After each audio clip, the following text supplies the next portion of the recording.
Eu vou convidar aqui para compor a nossa mesa, que hoje, diferente dos outros dias, não teremos uma palestra, sim uma mesa. A professora e amiga Adriana Facina. A Adriana é antropóloga, historiadora, professora do Museu Nacional, militante de direitos humanos, referência nos debates sobre funk e cultura. E a Sandra Carvalho, da Justiça Global, que é advogada, socióloga e coordena a ONG Justiça Global, que é uma ONG muito importante na defesa dos direitos humanos aqui no Brasil, né? E foi a primeira brasileira a receber o Prêmio Anual de Direitos Humanos da Human Rights First. Olha, as aulas de inglês estão dando algum resultado. Enfim, né? Também militante do cotidiano, né? E não vou ficar aqui falando muito, a ideia é que possa passar a palavra para elas, mas é importante também dizer que para além e com, a partir das leituras, das teorias, mas para mim é um prazer e uma felicidade estar ao lado de duas mulheres tão poderosas, tão guerreiras, né? E hoje eu vim com essa blusa, né? Seremos resistência, e essas duas mulheres eu já cansei de ver em becos e vielas onde o bicho estava pegando e elas estavam lá, né? Então são mulheres que estão no auditório falando, mas tem que colocar seus corpos na frente daqueles e daquelas que mais precisam também colocam. Então seremos resistência. Bom dia a todas e todos. Imagina ouvir isso da Pamela, né? Muito bom, muito legal. Estou assim, feliz de estar com a mesa com a Sandra, né? Com Pamela, são grandes referências aí numa luta que é tão difícil. Acho que é a luta mais difícil, né? Porque você fala hoje de direitos humanos, é quase como se tivesse falado um xingamento, uma palavra, uma expressão abjeta, né? Vou falar um pouco como eu vejo essa abjeção que se construiu em torno dessa categoria de direitos humanos, né? Ontem eu estava pensando assim, né, em elementos para trazer para cá, tinha preparado a fala, mas estava achando a fala muito dura e recordei um show, né, que aconteceu em 1973, concebido e dirigido pelo Jardim Macalé, no MAM, né, no Museu de Arte Moderna, em plena ditadura, né, 1973, coisa, né, estava pesada, que foi o Banquete dos Mendigos, né? E que foi uma grande celebração, aconteceu em 10 de dezembro, justamente no dia da promulgação da Declaração dos Direitos Humanos, né? E reuniu uma série de artistas de várias vertentes da música brasileira, né? Samba, forró, música de orixá, né? Músicas religiosas, para falar sobre direitos humanos e, ao mesmo tempo, falar de coisas mais amplas do que direitos humanos, né? Então, não sei se vocês conhecem, isso resultou num disco, né, que foi comercializado em 74 e logo foi recolhido, e depois só foi liberado em 1979. Vale a pena escutar, né? Porque entre as faixas musicais, todos os artigos da declaração são lidos. E como é gravado ao vivo, a gente percebe quais os artigos aos quais o público reage muito fortemente, né? Por exemplo, o artigo que fala contra a tortura. Então as pessoas têm uma vibração, né? O artigo que fala que todo ser humano tem direito a sair do seu país e a regressar quando quiser, né? Então, eu fiquei pensando, né, o quanto era uma estratégia interessante naquele momento falar de direitos humanos sem falar, né? Quer dizer, falando de direitos humanos, mas trazendo outras questões, né? O Paulinho da Viola canta, a primeira faixa do disco é o Pagode do Vavá, né? Quer dizer, não necessariamente aquilo está ligado aos direitos humanos, mas é preciso que direitos humanos estejam garantidos para o samba existir, né? É preciso que os direitos humanos estejam garantidos para a alegria ser possível, para as pessoas poderem se reunir, ouvir música, dançar, cantar, né? Então, acho que é uma composição muito interessante a gente pensar esse show, esse disco. Eu acho que ele pode ensinar muito para um momento que a gente está vivendo agora, né? Onde a gente sabe que as violações de direitos humanos não vêm só de cima para baixo, não são só uma coisa do Estado, elas são amplamente aceitas, né, pelo conjunto da sociedade. Mais do que aceitas, elas são legitimadas. A gente sabe o que é, né, você falar, na maioria dos meios do senso comum que a gente vive hoje no Rio de Janeiro, que você é uma defensora de direitos humanos, né? Após o assassinato da Marielle, né, em março deste ano, houve aquela comoção, né, imediata de amplos setores da sociedade, mas também, assim, no momento seguinte, no suspiro seguinte, todos os ataques a ela, com as fake news, né, com as difamações, envolviam a questão de que ela defendia bandido, né? Quer dizer, era de defensora de direitos humanos, a tradução foi defensora de bandidos. Então, eu acho que isso não é qualquer coisa, né? Quer dizer, se as pessoas são incapazes de mudar esse discurso, de se comover com essa tragédia, né? O que mais podemos fazer, não é mesmo? Então, acho que o desenrolar desse ano só confirmou isso, né? Com uma eleição com amplo apoio popular a candidatos, e aí não só, né, o nível federal, mas em vários níveis estaduais e também para o parlamento, não só poder executivo, candidatos variados, né, de partidos variados, que explicitamente defendem o fim dos direitos humanos, que defendem tortura, né, que defendem todo tipo de violações de direitos, né, e o acirramento da violência, e foram eleitos com voto popular. Eu acho que a gente não pode explicar isso só como manipulação, né, só como um plano arquitetado e que não tem a ver com as subjetividades desses sujeitos que votaram, né, dessas pessoas que estão na rua clamando por segurança, entendendo segurança como violência contra os pobres e negros, né? E isso sendo compartilhado, inclusive, pelas camadas populares. Então, acho que é o momento da gente pensar do que a gente está falando quando a gente fala de direitos humanos e repensar estratégias, né? Esse ano, eu tive duas experiências práticas que me impactaram muito, né? Uma foi um curso de extensão, que a Pamela também participou, né? Onde o tema do curso era cultura, território e identidade, né? Foi um curso que a direção da escola me demandou: Adriana, vamos construir, a gente está precisando de um curso para pensar isso, um curso voltado para os trabalhadores, não era um curso voltado para os internos, né? E aí, bom, a gente discutiu várias questões, inclusive direitos humanos, racismo, machismo e tudo, né? As questões de cultura, território, a cidade do Rio de Janeiro e tal.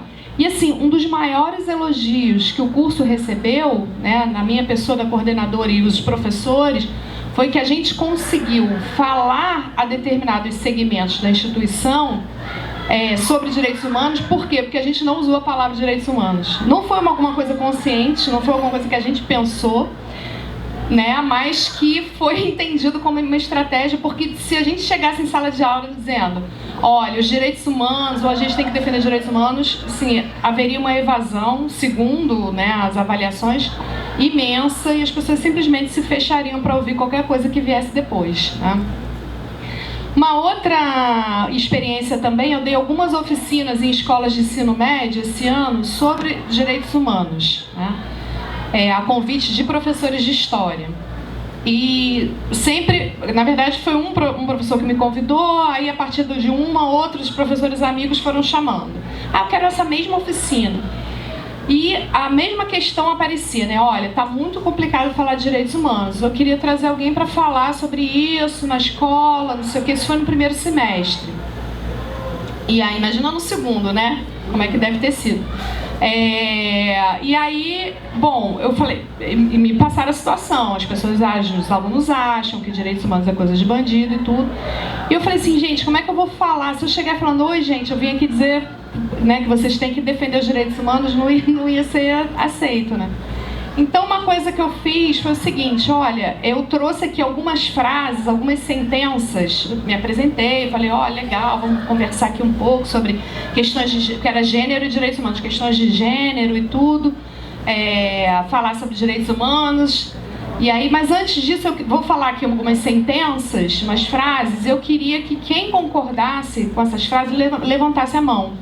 Quem não concordar, pode ficar do jeito que está. E eu fiz uma adaptação de todos os artigos da Declaração de Direitos Humanos, né? Então, fui lendo artigo por artigo, né? Aí, todos os seres humanos nascem livres e iguais em dignidade e direitos. Todo mundo levantava a mão, né? Então, assim, em quase todos os artigos, quase todo mundo da turma levantou a mão, né? E eu falei assim, de onde saiu esse texto? Vocês já conheciam esse texto? E eles falaram, não, ninguém conhecia o texto. Falei, pois isso aqui é a Declaração dos Direitos Humanos, né? Isso aqui é o conjunto compilado, né, do que a gente chama de direitos humanos, que é a base de uma série de constituições, de legislações, de pactos internacionais. É isso, é disso que a gente está falando. Falei assim, qual artigo aqui está dizendo que é para a gente defender bandido? Né? E aí, a partir daí, a gente começou a desdobrar, né? E por incrível que pareça, o que esses jovens mais questionaram foi o artigo que fala do direito à propriedade. Né? Eles falaram assim, mas como assim direito à propriedade? Né? Isso é propriedade do outro, deixar outra pessoa pobre? Eu falei, cara, é isso, né? É isso, essa parte que a gente tem que conversar, né? Então como eu não estou no chão da escola, né, e isso é uma coisa que nos distancia de muitos debates que estão na sociedade, foi um aprendizado imenso para mim entender que em momentos, coisas que a gente lê, né, a gente lê isso em Gramsci, a gente lê isso mesmo em Paulo Freire, né, em outros autores que são importantes para nós, mas entender que o diálogo, ele pressupõe escuta, né? Ele pressupõe diagnósticos, ele pressupõe avaliações de conjuntura, né? E, de fato, a gente está numa conjuntura de derrota. As forças progressistas, as forças em prol da vida, dos direitos, né? A gente está, e não é um contexto brasileiro, é um contexto mundial, né?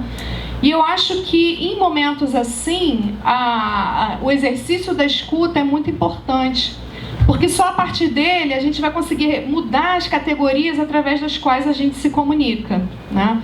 Então acho que isso me colocou diante de um problema, né? Quer dizer, como a gente propõe ações, né, e reflexões onde a questão dos direitos humanos seja inegociável, o respeito aos direitos humanos, e ao mesmo tempo faz isso não para perder, mas para ganhar, para conquistar corações e mentes, né? Quer dizer, eu não vejo outro caminho senão através de um diálogo que é necessariamente conflituoso, né? Sem conflito não tem diálogo, né? Tem monólogo, mas que a gente possa, através desse recuo estratégico, pensar outros caminhos, né? E aí eu fico pensando a partir de autores, né, como eu falei, não só Paulo Freire, Gramsci, mas também Michel de Certeau, quando ele fala da necessidade da astúcia. Ele diz que os mais fracos, como eles sobrevivem, né? Como eles conseguem organizar suas vidas em meio a uma sociedade onde as relações de poder não os favorecem? Através de táticas, através de astúcia. Você joga no campo do inimigo o tempo todo, né? Quem passa pela experiência de sobreviver, e aí essas experiências são riquíssimas, e a nossa sociedade é rica delas, né? Quem são as pessoas que já nascem com a sua existência em xeque entre nós? Pessoas negras, principalmente mulheres, né? Indígenas, as pessoas marcadas pela pobreza absoluta. as pessoas LGBTs, é muito perigoso ser LGBT no Brasil. Então a gente tem uma sociedade que é rica dessas experiências de sobrevivência, onde perdurar no tempo requer que você entenda quais são as regras do jogo do inimigo e que você possa jogar dentro dessas regras, criando brechas, tensionando, criando fronteiras para acumular forças e um dia romper isso, né? Então acho que a gente ficar reforçando, seja em sala de aula, qualquer espaço de debate, que as pessoas que não acreditam em direitos humanos são idiotas, ou que está errado, né? Ou que tá, né, assim, naquela postura bem iluminista, assim, eu acho que a gente não vai conseguir de jeito nenhum fazer qualquer tipo de disputa discursiva, narrativa e efetiva, né, sobre isso. Então, e entender como é jogar no campo do inimigo, ou às vezes nem é o inimigo, né, são aqueles cujas subjetividades foram conquistadas pelos inimigos, mas são parte da gente, né? São aqueles com quem a gente quer fazer a transformação do mundo, e a gente sabe que hoje essas posições, elas têm apoio popular, né? Tem apoio inclusive daqueles que são mais afetados pelas violações de direitos humanos. Eu acho que um dos processos é a gente entender por que isso se dá. Se a gente achar que é só por causa da Globo, só por causa da influência de redes sociais, a gente vai estar pensando de um modo muito superficial. E aí, então assim, né, acho que esse é um ponto que é menos autoritarismo e mais proposição de diálogos conflituosos entre aqueles com quem a gente quer conversar, né? E ao mesmo tempo, isso não significa relativizar direitos humanos, ao contrário, eu acho que a gente tem que aproveitar esse momento de derrota para radicalizar em alguns pontos. O que eu estou dizendo com isso? É evidente que nessa virada política, os direitos humanos são a bola da vez, né? No entanto, na conjuntura anterior, onde a gente tinha o governo de centro-esquerda, quanto se relativizou de direitos humanos? Quem foi vendido nessa história aí para existir governabilidade? O quanto se relativizou de direitos indígenas, né? A retirada do chamado kit gay, né, que a gente sabe que é uma invenção, uma fábula, que foi criada em parte porque isso foi retirado, né, porque se aquele material tivesse chegado nas escolas, o fantasma do kit gay não existiria, né? O quanto as populações de santo, né, de religiões de santo, também tiveram seus direitos negociados ao se reforçar uma bancada evangélica fundamentalista, que ataca, que viola, que é intolerante, que tem práticas violentas em relação a essas religiões. Então, assim, a meu ver, um dos elementos importantes na fragilização dos direitos humanos entre as camadas populares foi a própria relativização dos seus direitos. Né? Quantas vezes nas favelas a gente ouve, olha, aqui tá tudo igual, tanto faz. Quando a gente fala, nossa, mas agora o cara falou que vai poder abater com um fuzil. Quando não pode, né? Quer dizer, qual é a diferença? Qual a diferença de um governante que explicitamente fala que vai combater violência com violência, que vai desrespeitar direitos humanos, e uma polícia que sempre fez isso, com um presidente da República dizendo que era preciso quebrar ovos para fazer a pacificação, não é? Então, acho assim, se a gente não entender que esses direitos humanos estavam vendidos e que nunca foram entendidos de modo profundo e radicalizado, acho que a gente não consegue entender por que esse discurso tem tanta penetração entre as camadas populares, né?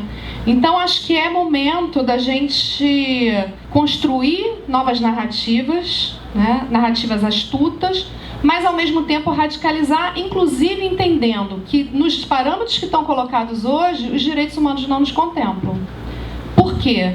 Em primeiro lugar, a gente pensar o que são esses humanos que os direitos humanos querem defender, né? Há uma perspectiva eurocêntrica, né? Há uma perspectiva de separação de homem e natureza. Hoje em dia, na América Latina, tem uma discussão avançada sobre isso, vindo de povos indígenas, sobre os direitos da natureza. Então, acho que não faz sentido nenhum pensar em direitos humanos sem pensar meio ambiente, sem pensar natureza, sem pensar vida como um todo. Então, acho que a noção de bem viver contempla muito mais essa perspectiva do que a própria ideia de direitos humanos. Claro que a gente não é louco de, numa conjuntura dessa, abandonar a ideia de direitos humanos, mas ela precisa ser criticada, precisa avançar, né? Então, acho que também a gente ficar só na defensiva, né, a gente perde um pouco da capacidade crítica. E E também, assim, pensar, né, o quanto outras populações, né, no mundo têm a contribuir com sua perspectiva sobre o que seria esse bem viver, né, o que seria essa garantia de direitos, né, o que é uma boa vida, o que é uma vida digna, o que é uma vida tranquila, né, o que é uma vida feliz. Então, acho que é momento da gente repensar também, né? Até porque é possível garantia plena de direitos humanos sobre o capitalismo? Né? O próprio artigo do direito à propriedade, sim, vai ser todo mundo proprietário sobre o capitalismo? A gente sabe que isso não é possível, né? Então, acho que o que eu queria dizer, né, já estou me encaminhando para o fim da minha fala, é que acho que a proposta, né, reflexiva aqui, e obviamente, né, a gente sempre pensa em reflexões que inspirem ações, é que ao mesmo tempo que a gente tenha a astúcia, né, de falar de direitos humanos de modo que sensibilize as pessoas, e isso muitas vezes vai requerer que não se use a expressão direitos humanos. Acho que se a gente encontre outros vocabulários, né, uma outra linguagem para falar disso. Por outro lado, a gente precisa radicalizar o que a gente está entendendo como esses direitos à vida, à dignidade, à felicidade, que eu acho que os direitos humanos não dão conta, né? Então, eu queria terminar a minha fala, né? Assim, aí, claro, né, a referência ao banquete dos mendigos, eu acho que a arte, né, principalmente a arte popular, né, ela pode trazer muita inspiração para como a gente pode trabalhar com essas questões, falando a razão, mas aos sentimentos, né? Porque eu acho que se a gente falar só a razão, a gente está derrotado. A gente vive um momento profundamente irracionalista da história, né? Aliás, como as ondas de direita de extrema direita costumam ser, né? Profundamente irracionalistas, né? Então acho que a razão está num momento complicado, né? Mas a gente tem que confiar naquilo que o Gramsci falava, que era o núcleo de bom senso do senso comum, que tem a ver não só com a razão, mas com intuição, com outras faculdades humanas, né, com sensibilidades, que eu acho que a gente tem que aprender a dialogar com isso, né? Não entendendo a arte de um jeito instrumental, né, mas entendendo que existem outras linguagens aí disponíveis que podem ser são fundamentais. E aí eu queria terminar a minha fala com uma imagem, né, que é do Manuel de Barros, que é um poeta que eu gosto muito, que é sobre ser água, né? Eu acho que a gente tem que ser mais água do que pedra, do que ferro, nessa história toda aí. A gente vai precisar se adaptar, encontrar caminhos, né, contornar para poder existir e resistir, né, como diz a camiseta da Pâmela. Ele diz o seguinte: quem anda no trilho é trem de ferro. Sou água que corre entre pedras. Liberdade caça jeito. E eu acho que esse é nosso desafio aí para os próximos tempos, né? Caçar jeito. Bom? Obrigada. Obrigada, Adriana. Eu esqueci, inclusive, de dizer que, além de tudo, a Adriana é mãe de ex-aluna aqui da escola. A Júlia se formou aqui. Eu fico super emocionada. Agora está fazendo medicina na UERJ, super crítica também. Bom, sem mais delongas, vou passar para Sandra. Sandra é uma pessoa fundamental, não só pela sua atuação coletiva, mas também pessoalmente. Em 2018, esse ano tão difícil, foi através da Justiça Global e da Sandra que eu fiz a licença capacitação esse ano na atualização de direitos humanos, enfim, né? E a gente pensando também a escola como esse lugar, né, de resistência, e aí a gente agora com todas essas questões aí, mas eu tenho certeza que a Sandra tem muito a falar com ele. Bom dia a todas e todos. Assim, para mim é uma grande alegria estar aqui e ter visto, né, esses módulos todos acontecerem. Eu cheguei no Rio em 2005, logo conheci a Adriana, e o trabalho super importante que ela trazia, né, numa reflexão no campo dos direitos humanos, da segurança pública no Rio de Janeiro. Depois conheci Pâmela, mas esse ano de tanta dureza, para mim também, pra gente lá na Justiça Global, estou aqui acompanhada do Raoni também, né, integrante da nossa equipe. Foi a partir de de um momento de extrema dor, que foi o assassinato da Marielle, que eu pude dialogar mais de perto com a Pamela e nasceu Potência, né? Que foi assim também da gente entender do lugar de uma ONG de direitos humanos. A Justiça Global vai fazer 20 anos o ano que vem, e que a gente viu o quão distante a gente está desse ambiente da educação, né? A gente está no dia a dia trabalhando em muitas frentes, mas esse ambiente que é um ambiente de extrema potência, importantíssimo da gente estar, a gente não tinha nenhuma proximidade.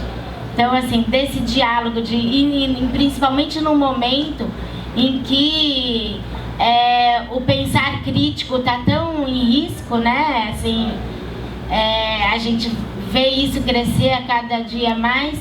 Então, foi com muito entusiasmo que a Justiça Global quis abraçar essa iniciativa, e é muito legal que a gente tenha conseguido, assim, todo mérito para você, é importantíssimo, assim, para quem vem, né?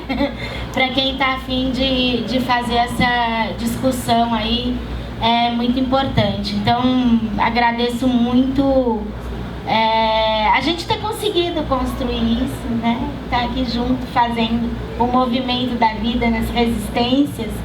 Então, é de fato muito importante. Bom, vim trazer aqui um pouquinho essa reflexão de quem está no dia a dia numa organização de defesa dos direitos humanos,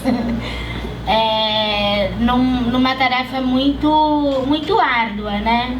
Então, isso que a Adriana falava, direitos humanos, quando a gente fala, direitos humanos é defender bandido. É também, e ainda bem que é também, né?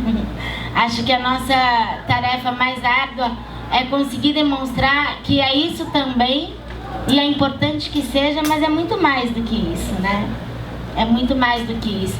É que vocês, profissionais da educação, entendam que cotidianamente em sala de aula vocês estão defendendo direitos humanos, que cada um no seu ofício está defendendo um direito humano, né? E lidar com todas essas contradições. A Justiça Global surge há 20 anos atrás, e infelizmente quando a gente olha, quando ela surgiu, as nossas pautas, elas continuam as mesmas, né?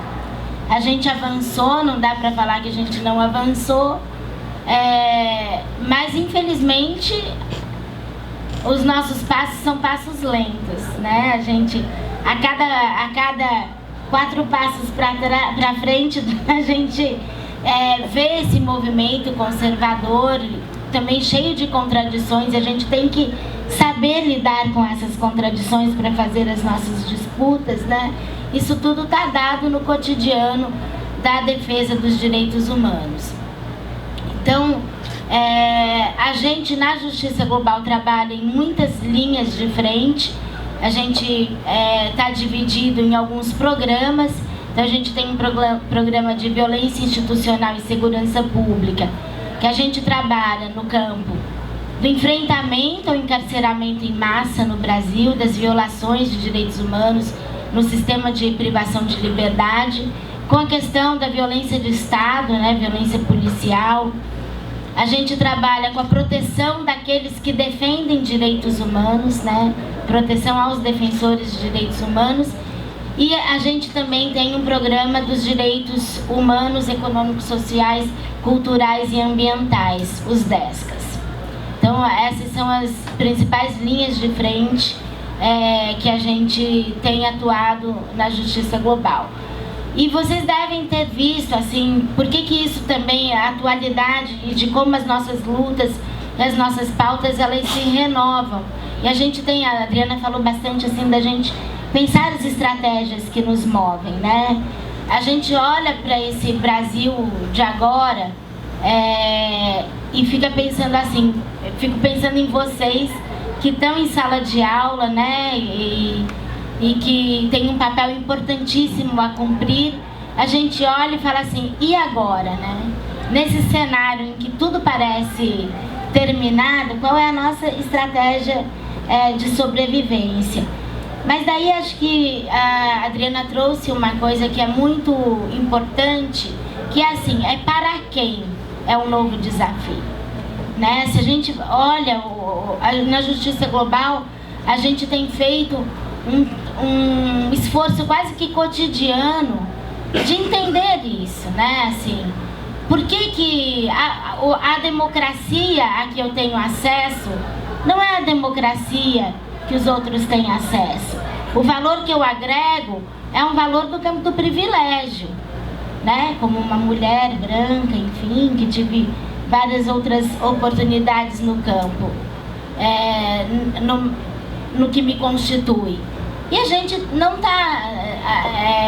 os direitos humanos também não atingem as pessoas da mesma forma. Então é importantíssimo que a gente não se perca nesse plano da perspectiva quando a gente cobra. Sim, o Bolsonaro foi eleito, né?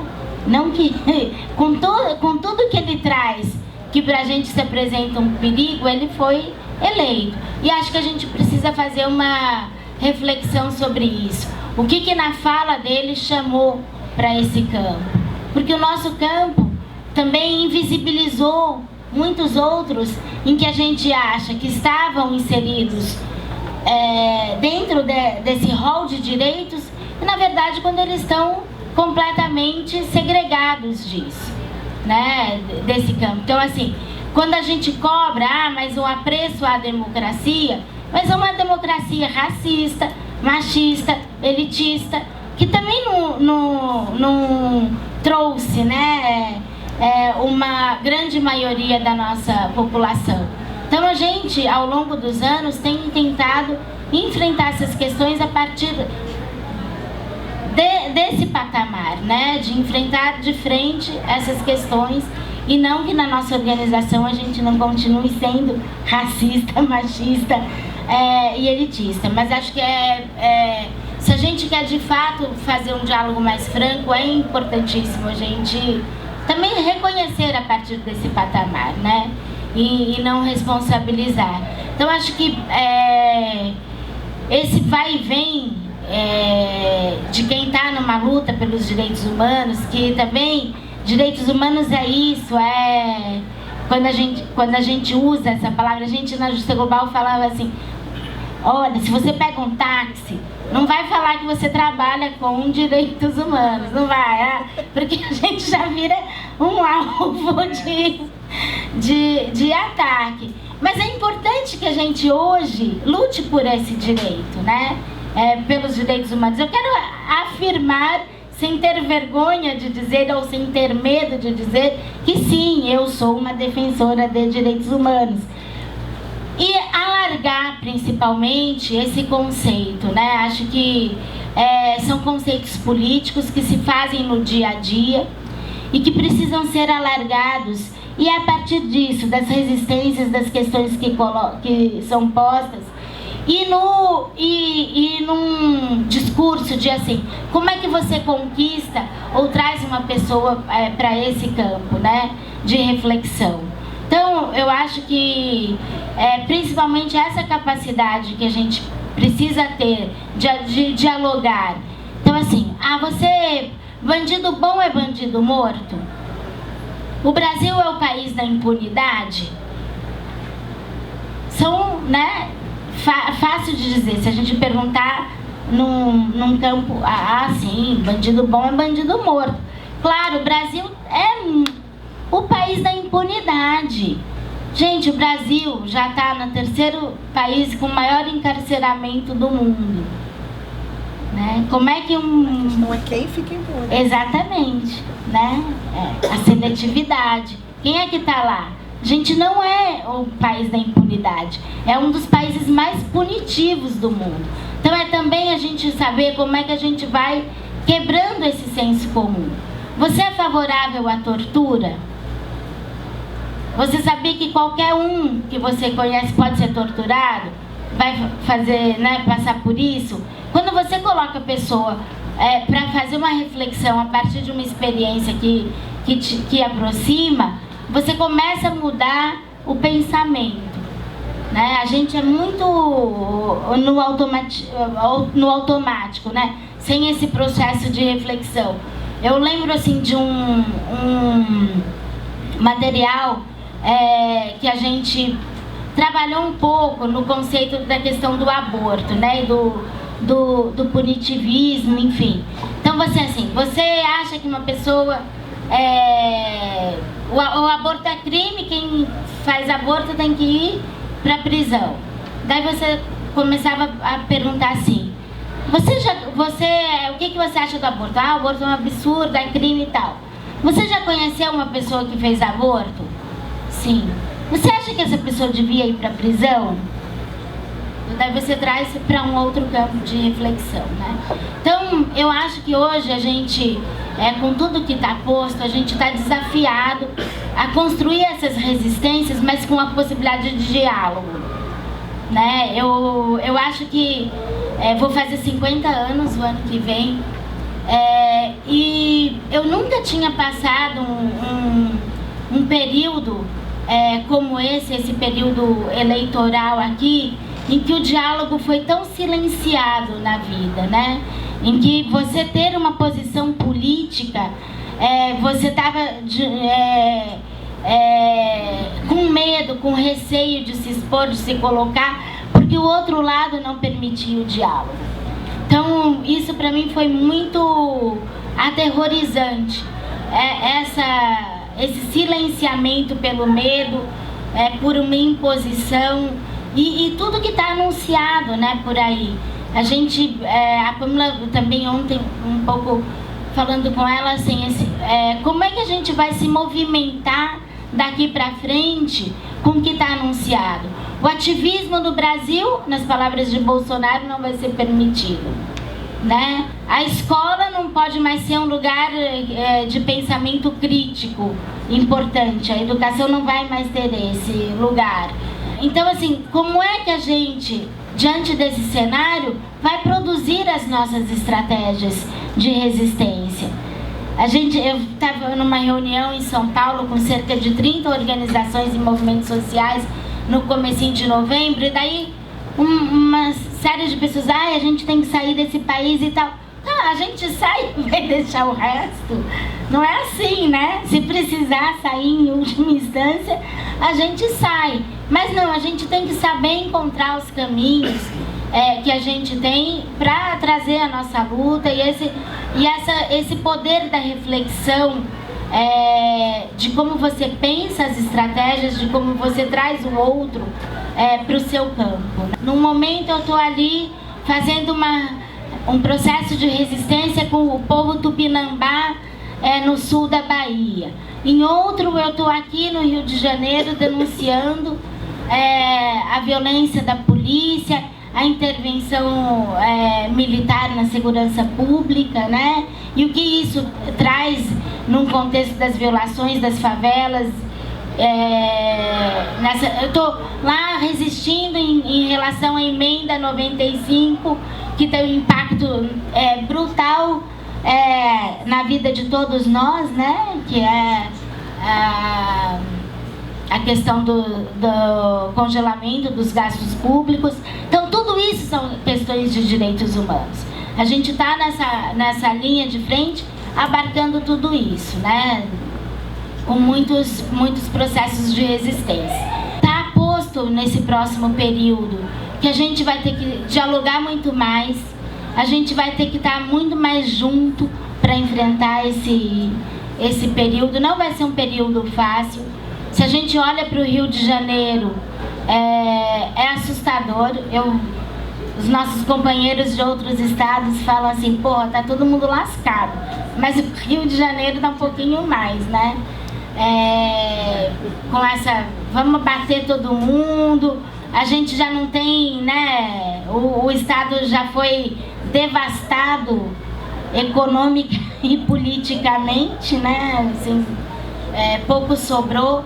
Mas é isso, mas a gente também é potência. E a potência nesse dia a dia que nos traz a força. E está posto a gente repensar as nossas estratégias. E repensar à luz de tudo que a gente não fez, né? para nós, organizações de direitos humanos, de como a gente se distanciou do cotidiano, de como a gente também ficou numa zona de conforto, sem um diálogo com a população, de como o nosso discurso não atinge as pessoas que, no que é mais elementar, que é o reconhecimento dos seus direitos, na valoração de direitos humanos, que é uma pauta liberal, né? Nem é revolucionária nem nada, mas é básica, né? A gente está falando do básico, de como é que a gente no cotidiano não foi capaz de costurar isso, né? Que a gente foi posto de um outro lado. Por isso tudo, a gente não dialogou. O outro que está ali, que não está incluído nesse rol de direitos, como é que eu vou cobrar que ele se sinta incluído e valore algo que ele está à margem, né? Então eu acho que quando a gente olha para o Brasil de hoje, para esse cenário que a gente está produzindo, o espanto que o mundo olhou, né? A gente tem um parceiro na Justiça Global que fica em Londres, e um pouco antes do período eleitoral, já no período eleitoral, ele falava assim: Sandrinha, vocês precisam mostrar o que está acontecendo no Brasil. A única coisa que sai na Europa, no noticiário da Europa, é o doutor Bumbum, aquele lá da cirurgia plástica. Só que no momento seguinte, quando a pauta do Bolsonaro, com tudo que ela trazia de show de horror, o noticiário internacional, ao contrário do noticiário brasileiro, foi mostrar isso. Falou: o Brasil vai eleger isso e tal. Olha o que está posto, quais são as bandeiras que essa candidatura traz, enfim. E a gente precisou, então, ir para fora para poder travar algum nível de debate, inclusive forçar a imprensa brasileira a se posicionar um pouquinho também, né? Então, essas contradições que estão postas na sociedade, as desigualdades, de como a gente também hoje vai ser capaz de mudar um pouco, também é uma oportunidade de como você olha para a sua trajetória de luta e fala: porra, alguma coisa estava bem errada, porque a gente caiu aonde a gente está. E muda, né? E muda. E a gente tem uma oportunidade das mudanças. Então, nesse ponto de vista que a gente tem que ver. A gente não vai se calar, a gente não vai silenciar, a gente vai mudar uma estratégia, a gente vai ter que ter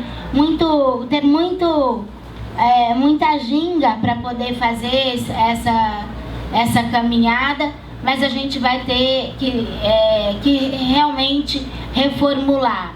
Eu lembro assim, quando a gente sofreu o processo de impeachment da Dilma, né, que para a Justiça Global a gente ali entende isso também como um golpe, e a gente foi vendo muitos golpes. Um golpe a gente já viveu de dentro do governo Dilma mesmo, por parte de alguns parceiros do campo dos direitos humanos, para a gente ver como as contradições elas estão dadas e como a gente tem que viver com isso.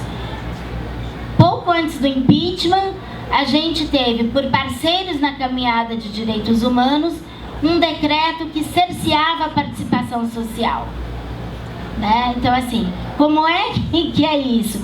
Porque também, quando as pessoas estão lá representando, tem uma trajetória no campo da sociedade civil organizada e tal, vira Estado, né, assume um cargo no executivo, isso, aquilo, e encarna o espírito de Estado, e você que tem uma opinião que cobra diferente se torna um inimigo, então você não é mais desejável.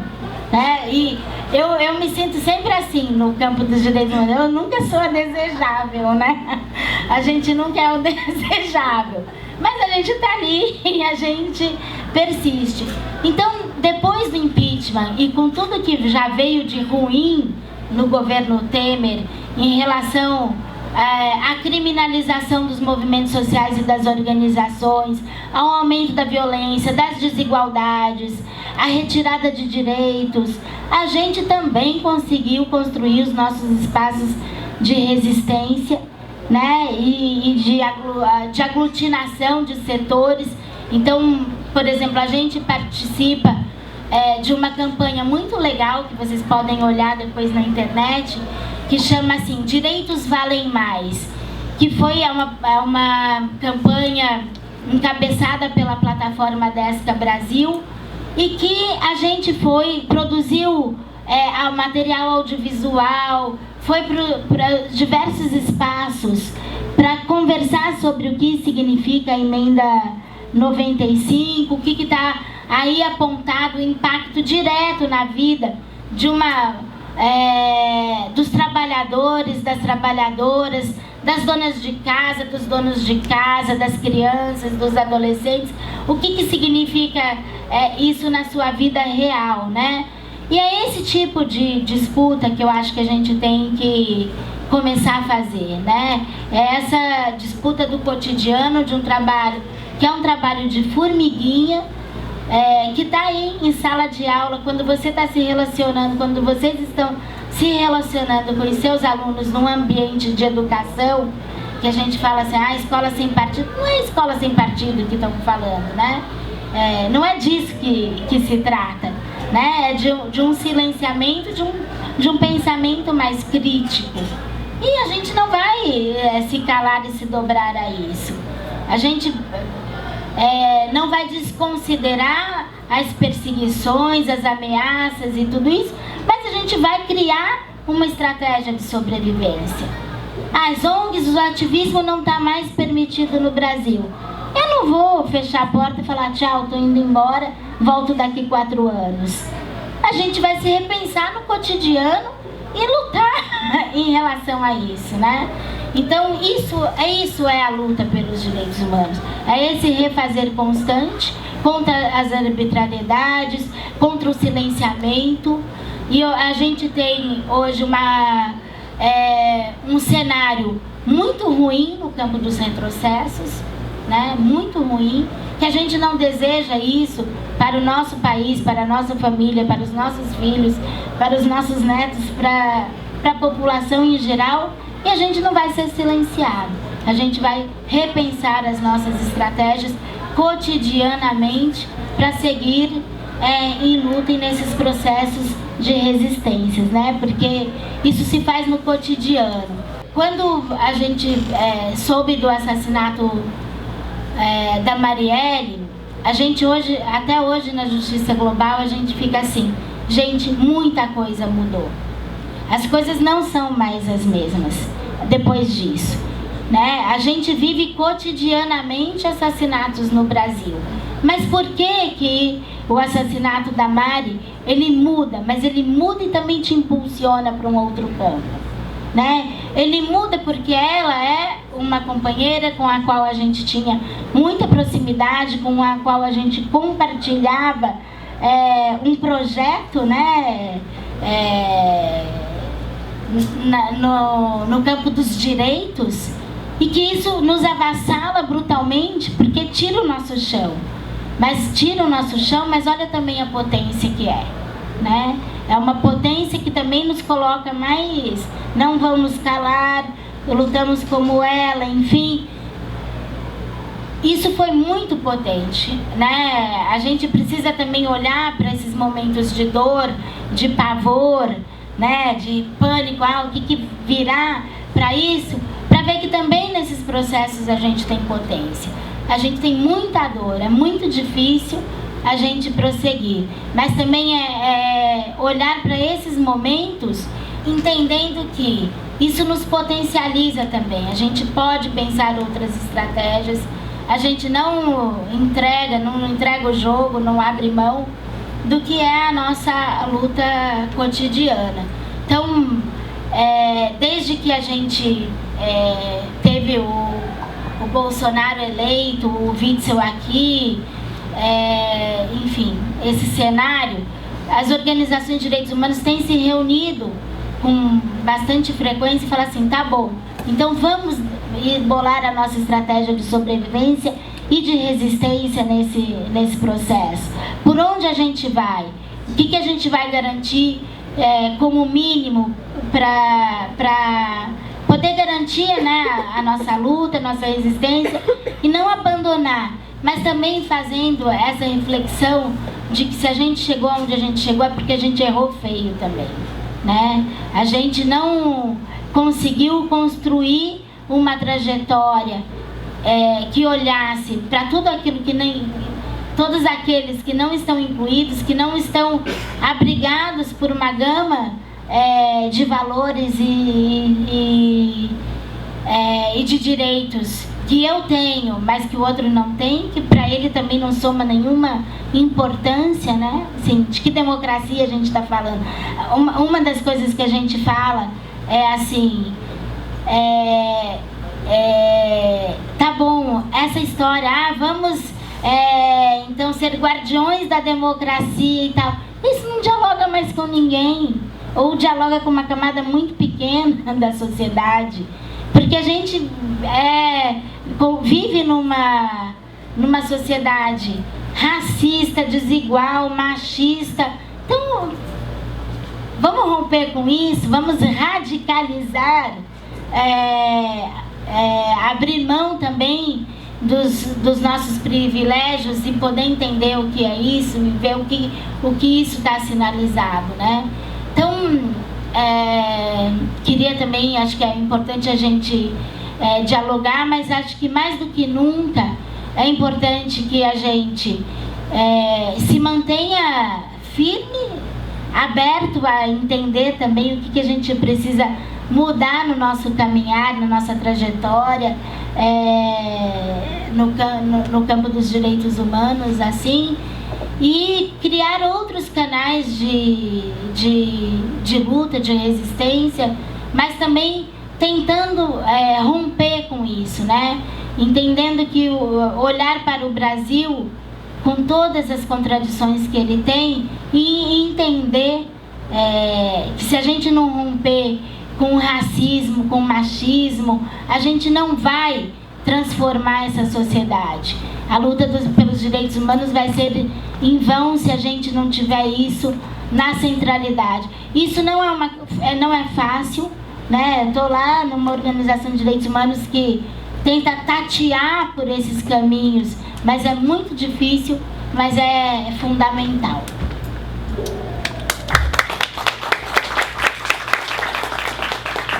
Obrigada, Sandrinha. Antes de abrir para as colocações, perguntas, só queria fazer um breve comentário, né? Que, enfim, fica até um pouco repetitivo, mas é isso. Em 2018 mexeu muito com todas nós, né? Em especial nós, mulheres. Mas eu lembro que ainda em março, alguém chegou para mim, não vou lembrar quem, mas falou assim, será que o assassinato da Marielle é um Edson Luiz ou é um Rio Centro? E como historiadora, né, obviamente eu entendi aquela mensagem, né, o Edson Luiz no sentido do assassinato de um estudante no início de 68, que vai ser um ano onde vai ter todo um endurecimento e um recrudescimento de um regime, né, militar, ou um Rio Centro no sentido de um episódio que vai escancarar essa situação absurda e aí a gente vai conseguir avançar um pouco mais. Bom, ao longo dos meses, né, a gente talvez possa ir para uma análise mais Edson Luiz do que Rio Centro. Por outro lado, teve uma atividade que eu participei em outubro, acho que foi outubro, porque foi acho que na véspera do primeiro turno, alguma coisa assim, que foi a caminhada do Amor Vence o Ódio. E tinham várias pessoas cantando músicas de igreja, inclusive, com velas e tal, né? Eu tava lá. E aquilo me lembrou muito, eu não nasci em 68, então não estava lá, né? Mas me lembrou muito imagens que eu li, que eu vi sobre 68, de como também esse processo todo tocou muitas pessoas, né?